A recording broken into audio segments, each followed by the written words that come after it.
Judge Arthur Engoron previously said he would aim to issue a decision by the end of January, but emphasized that the deadline was not firm.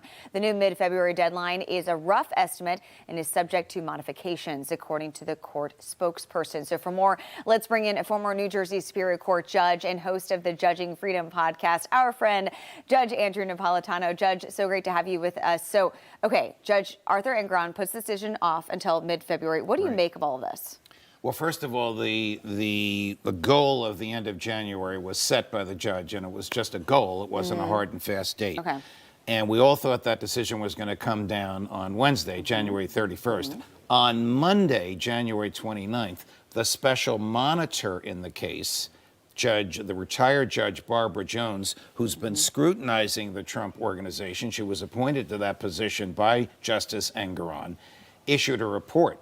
We haven't seen the report, but reporters who have said it's a scathing critique of the Trump organization. So my guess is Justice Engoron, A, is going to read the report, B, is going to send it to lawyers for the Trump organization and for the Attorney General, and they'll comment on it, and then he's going to take some of that report and incorporate it into his ruling. And of course, he can't do that overnight. That is probably the reason for the delay.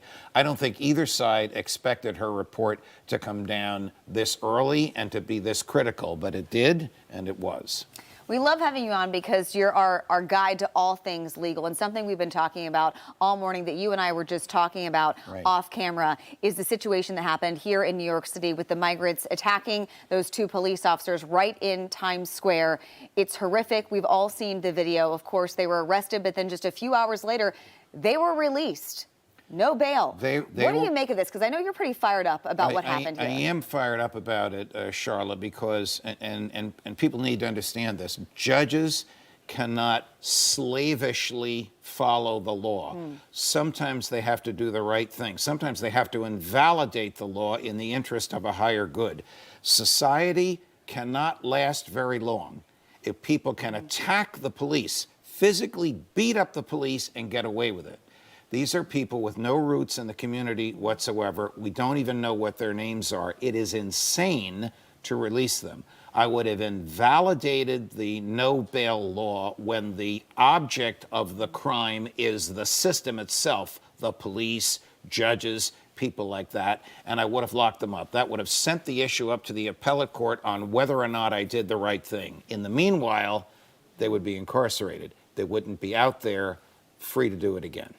So I think that's one thing that many of us didn't understand. We felt like, oh, I guess that's just the law. They had to release them. But you're saying something could have been done. Yes, it is just the law, but it requires judges, as I said, sometimes to do the right thing, which is not always to follow the letter of the law, but to follow the spirit of what the system exists for. And the system cannot exist very long if people can do this to the police and get away with it, particularly in a place like New York City, where we're all cheek by jowl, and we have to have the police. Yeah, exactly. All right, so I want to get back to Trump real quick. So the Supreme Court will hear oral arguments for the Colorado ballot case on Monday. This from the New York Times.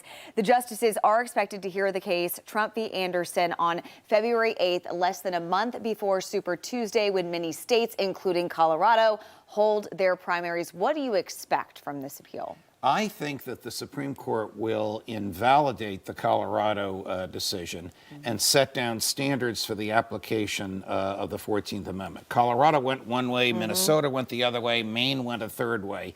So we can't have the Constitution, which is the supreme law of the land, meaning different things in different states. However, it's very interesting because both sides are arguing about a phrase written by the late Justice Antonin Scalia, saying that the President of the United States is an officer of the United States and therefore subject to the 14th Amendment. And it's it's going to be very interesting to see how the court addresses this phrase.